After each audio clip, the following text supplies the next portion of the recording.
This YouTube channel does not promote any violent, harmful, or illegal activities. All content provided by this channel is meant for an educational purpose only.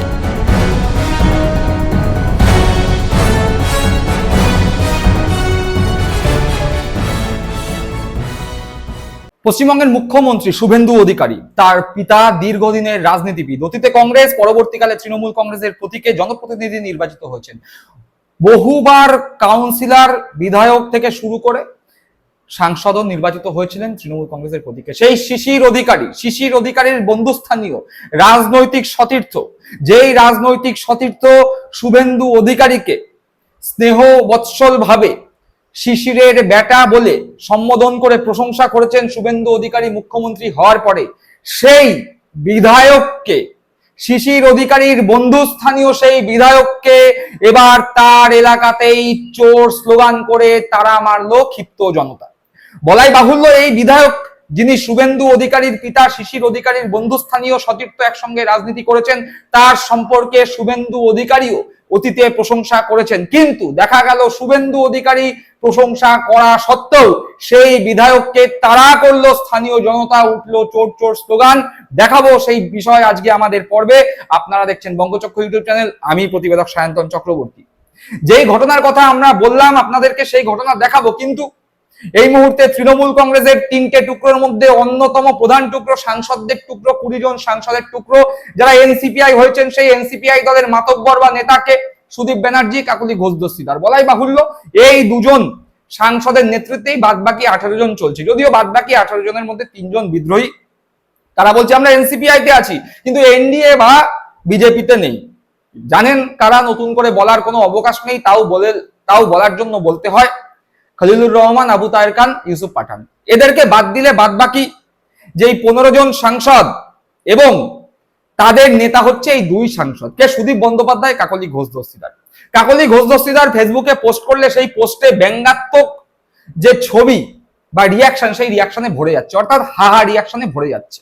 দেখুন স্ক্রিনের মধ্যে ছবি আমরা দিচ্ছি, Kakoli Ghosh দস্তিদারের Facebook পোস্টে হাহা রিয়াক্টের ঝড়। এখানে মোটামুটি পার্সেন্টেজ করে দেখানো হয়েছে। একটি পোস্ট যেখানে কাকলি ঘোষ দস্তিদার 40 বছর ধরে মানুষ চিনতে এত ভুল করলাম যে পোস্ট করেছিলেন, তাতে মোটের ওপর 14,000 রিয়াকশন এসছে, যার মধ্যে 13,000ই হাহা রিয়াকশন, 92.86%। দ্বিতীয় পোস্টে 91.23% হাহা রিয়াকশন। তারপরের পোস্ট 23,000 রিয়াকশন, যার মধ্যে 19,000ই হাহা, অর্থাৎ 82.61% রিয়াকশন, যেখানে কাকলি ঘোষ দস্তিদার নরেন্দ্র মোদীর সঙ্গে ছবি পোস্ট করেছেন। এরপরে যেখানে দেখা যাচ্ছে কাকলি ঘোষ দস্তিদার সহ বাদবাকি সাংসদরা একটি দাঁড়িয়ে আছেন সেই ছবি, এবং সেই ছবিতে যেখানে কাকলি ঘোষ দস্তিদার পোস্ট করেছেন সেখানে 92.86% হাহা রিয়াকশন। আরো একটি নরেন্দ্র মোদীর সঙ্গে ছবি, সেখানে 82.61% হাহা রিয়াকশন। এবং জেপি নাড্ডার সঙ্গে কাকলি ঘোষ দস্তিদার, রচনা বন্দ্যোপাধ্যায়, বাপি হালদার, শতাব্দী রায়দের যে ছবি, সেই পোস্টে 88.89%। অর্থাৎ ফেসবুকে পোস্ট করলেই হাহা রিয়াকশন প্রায় 90%-এর কাছাকাছি। যা রিয়াকশন আসছে তার মধ্যে 90% মানুষ ব্যঙ্গ করছে। সুতরাং সমাজ মাধ্যমে একটা আভাস পাওয়া যাচ্ছে যে এদের গ্রহণযোগ্যতা কতটা নিচে পৌঁছে গিয়েছে। মানুষজন একদমই পছন্দ করছে না এদের দ্বিচারিতা। এ তো গেল কাকলি ঘোষ দস্তিদারের কথা, কিন্তু সুদীপ বন্দ্যোপাধ্যায় আর এক নেতা, তার কি খবর? ইতিমধ্যেই তার সম্পর্কে তো তার এলাকায় গদ্দার, চোর, বেঈমান এসব পোস্টার পড়ে গিয়েছে, খবরে দেখেছেন। কিন্তু এবার আরো এক ঘটনা ঘটেছে, সুদীপ বন্দ্যোপাধ্যায়ের কাছে চিঠি পৌঁছে গেছে। হ্যাঁ, সুদীপ বন্দ্যোপাধ্যায়ের কাছে চিঠি দিয়েছেন তার লোকসভার অন্তর্গত এক ব্যক্তি। সেই ব্যক্তি সরাসরি সুদীপ বন্দ্যোপাধ্যায়ের উদ্দেশ্যে চিঠি লিখে বলেছেন যে আমার ভোট আমি আপনাকে দিয়েছিলাম তৃণমূল কংগ্রেসের প্রতীক আর মমতা বন্দ্যোপাধ্যায়ের ছবি দেখে। সেই দল, সেই প্রতীক, সেই নেত্রীকে ছেড়ে আপনি গেছেন, সুতরাং এই ভোট আপনার কাছে থাকার কোনো যোগ্যতা নেই, আপনার সেই যোগ্যতা নেই। এই ভোট যে আপনি পেয়েছেন, যাকে দেখিয়ে পেয়েছেন তার হাত ছেড়ে দিয়েছেন, সুতরাং আমার ভোট ফেরত দিন। দেখুন কি চিঠি লিখেছেন সেই ব্যক্তি। সুদীপ বন্দ্যোপাধ্যায়ের কাছে চিঠি লিখে বলছেন, মাননীয়, সর্বাগ্রে আপনার সর্বাঙ্গীন শারীরিক কুশল কামনা করে এই চিঠির অবতারণা। আমি মধ্য কলকাতার বউবাজার অঞ্চলের বংশ পরম্পরায় পুরনো বাসিন্দা একজন প্রবীণ নাগরিক। বর্তমান রাজনৈতিক পরিস্থিতিতে আমাদের রাজ্যে পালা বদলের পর আমরা এক অভূতপূর্ব পরিস্থিতির সম্মুখীন হলাম। বিধানসভায় নির্বাচিত হলো, কিন্তু লোকসভার সাংসদ ভিন্ন দলের হয়ে গেলেন। যে নাগরিক লোকসভা এবং বিধানসভার তৃণমূল কংগ্রেসের প্রার্থীকে ভোট দিয়ে নির্বাচনে জয়লাভ করালেন, তিনি বিস্ময়ের সঙ্গে দেখলেন তার পছন্দের জয়ী সাংসদ নিঃসংকোচে একেবারে প্রতিপক্ষের শিবিরে চলে গেলেন সমর্থন দিতে। আমার প্রশ্ন আপনার কাছে, আমাদের সমর্থনে ভোটে জিতে আমাদের সম্মতি ব্যতি রেখে কিভাবে আপনি আপনার দলীয় আনুগত্য পরিবর্তন করেন? আমাদের সম্মতি অর্থাৎ পুনরায় আমাদের ভোট দান।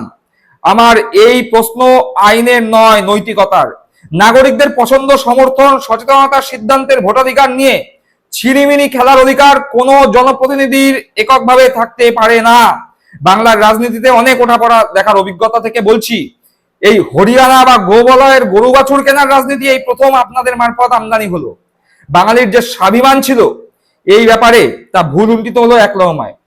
প্রবাসী প্রতিষ্ঠিত বাঙালি বন্ধুরা যে ভাষায় শ্লেষাত্মক রসিকতা করছে তা শুনলে আপনাদেরও কান লাল হয়ে যাবে। নিজের এবং আপনার বিড়ম্বনা আর না বাড়িয়ে একটাই আবেদন এবং দাবি রাখছি আপনার কাছে, তা হলো আমাদের ভোট আমাদেরকে ফিরে দিন। ইতি বিনীত হেমন্ত দে, বউবাজার, কলকাতা। অর্থাৎ এই ব্যক্তি সরাসরি বলে দিয়েছেন, নীতি নৈতিকতার প্রশ্ন তুলে দিয়েছেন, বলেছেন যে এক দলের হয়ে ভোটে জিতে কিভাবে যারা সেই দলকে ভোট দিল তাদের অনুমতি না নিয়ে তাদের ভোটে জিতেই সেই দল ছেড়ে অন্য দলে বা প্রতিপক্ষ শিবিরে যোগ দিলেন। নৈতিকতার প্রশ্ন এখন সুদীপ বন্দ্যোপাধ্যায়ের সামনে। দেখুন, সমাজ মাধ্যমে পোস্ট করলে 90% বেশি ব্যঙ্গাত্মক রিয়াকশন, পাশাপাশি ভোট ফেরত চেয়ে চিঠি, এগুলো নীতি নৈতিকতা আছে কিনা? কাকলি ঘোষদস্তি দ্বারা সুদীপ বন্দ্যোপাধ্যায়ের যেই প্রশ্ন জনগণ তুলছেন তার উত্তর তারা দিতে পারবেন। তারা আদৌ উত্তর দেবেন কি দেবেন না সে বিষয়ে তারাই খুব ভালো বলতে পারবেন। কিন্তু এবার আসা যাক সেই বিষয় যার কথা প্রথমে বলেছিলাম। শুভেন্দু অধিকারী, তার পিতা শিশির অধিকারী, দীর্ঘদিনের বর্ষিয়ান রাজনীতিবিদ, নমস্য প্রণম্য রাজনীতিবিদ। সেই শিশির অধিকারীর বন্ধুস্থানীয়, যার সঙ্গে দীর্ঘদিন ধরে রাজনীতি করেছেন, 2026 বিধানসভা ভোটে তৃণমূল কংগ্রেসের প্রতীকে জয়লাভ করা এক বিধায়ক, 80 ঊর্ধ্বশায়ী বিধায়ক, রতুয়া বিধানসভা কেন্দ্র থেকে নির্বাচিত হয়েছেন সমর মুখার্জি, যিনি বর্তমানে ঋতব্রতপন্থী তৃণমূল কংগ্রেসের সদস্য। সেই সমর মুখার্জির দিকেই তেড়ে গেলেন এলাকাবাসীরা, চোর চোর স্লোগান তুললেন এবং তেড়ে গেলেন। অতীতে এই সমর মুখার্জি সম্পর্কেই প্রশংসা সূচক বাণী শোনা গিয়েছিল শুভেন্দু অধিকারীর মুখে। আপনারা নিশ্চয়ই শুনেছিলেন সেই বাণী, যা বিধানসভা ভবনের মধ্যে শুভেন্দু অধিকারী বলেছিলেন।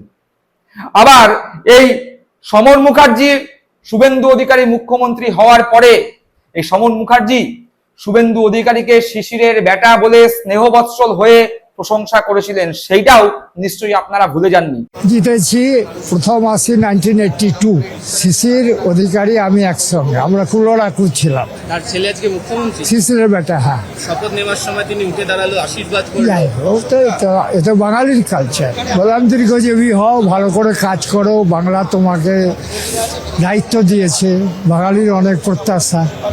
জিতেছি। এবার দেখা গেল পারস্পরিক প্রশংসা সূচক বাণী সমর মুখার্জির থেকে পেয়েছিলেন শুভেন্দু অধিকারী, শুভেন্দুর কাছ থেকে পেয়েছিলেন সমর মুখার্জি। কিন্তু শুভেন্দু অধিকারীর প্রশংসা সূচক বাণী পাওয়ার পরেও স্থানীয় জায়গায় নিজের বিধানসভা এলাকায় ক্ষোভের মুখ থেকে বাঁচলেন না ঋতব্রতপন্থী এই বিধায়ক, 80 ঊর্ধ্ব এই বিধায়ক। মমতা বন্দ্যোপাধ্যায়ের নাম প্রতীকে জয়লাভ করার পরেও ঋতব্রতপন্থী হয়েছেন, আর নিজের এলাকায় গিয়েই চোর চোর স্লোগানের সম্মুখীন, তেড়ে গেছে তার দিকে এলাকাবাসী। দেখুন সেই দৃশ্য।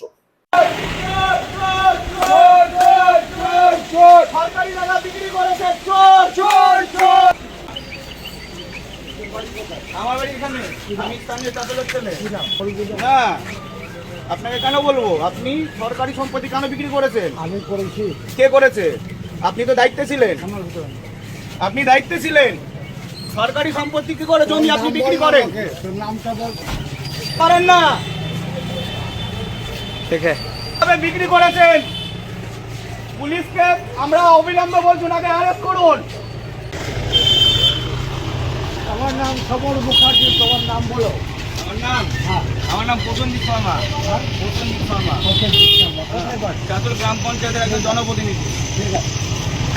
আমি চাঁদলের গ্রাম পঞ্চায়েতের সদস্য। আপনি এমএলএ, আমি সদস্য। শর্মা, আপনি জায়গা অবৈধভাবে অনিয়মভাবে বিক্রি করেছেন। সরকারি সম্পত্তি আপনি বিক্রি করতে পারেন না। আপনি বয়োজ্যেষ্ঠ লোক, দীর্ঘদিনের আপনি এমএলএ। ওই জমিটা হ্যাঁ শোনান। Don't sound so much, I'm হ্যাঁ, telling you. হ্যাঁ। You are talking with Samar Mukherjee. একদম আমি একজন দাঁড়া। ওখানকার বিধায়কের সাথে কথা বলছি, এটা আমি জানি। আপনি দাঁড়া। দীর্ঘদিনের রাজনীতিবিদ, আমি সেটাও জানি। ওইটা আমাকে ফাঁসাবাই, ওই যে জমিটা আমার দেখানো হয়েছে আপনি সেটা দাগলাম হ্যাঁ, নয়। এই ছবি নেওয়া কি করে হয়? ওর কি ছবিটা করে হয় তো- সরকারি সম্পত্তি? ওর ছবিটা তো আপনি অনৈতিক কাজকে বলা জোর করে বললে হবে না। এই, হ্যাঁ। ওই যেটা আমার নামে দেখানো আছে সেটা সাক্ষী মার্কেটিং জমি নয়। তাহলে এখানকার কি করে জমিটা বিক্রি হলো আপনি বলবেন তো? এখানে ব্যাংকের জায়গাটা কি করে বিক্রি হলো? আমি কি করে সহবাড়িকার জানি? ব্যাংকের জায়গাটা কি করে বিক্রি তুই তো হলো? জানবি। আপনি পুরোপুরি এর মধ্যে ইনভলভ। এই ছবি নাও। আপনি ইনভলভ। ছবিটা আমার ছবি হচ্ছে, অসুবিধা নেই। আপনি পুরোপুরি ইনভলভ। দেখলেন, সুতরাং বোঝাই যাচ্ছে কাকলি সুদীপপন্থী হোক বা ঋতব্রতপন্থী হোক, এলাকায় কারুর 5 পয়সার দাম নেই। দর্শক বন্ধুরা, কি মনে করছেন আপনারা নিজের এলাকায় খুঁজে পাচ্ছেন ঋতব্রতপন্থী তৃণমূল কংগ্রেসের কোন সদস্য বা সমর্থককে, যারা এই 65 জন বিধায়ক বা 20 জন সাংসদের সমর্থনে মুখ খুলছে? খুঁজে পেলে অবশ্যই কমেন্ট বক্সে কমেন্ট করে জানাবেন। সকলে ভালো থাকবেন, সুস্থ থাকবেন। জয় হিন্দ, বন্দে মাতরম।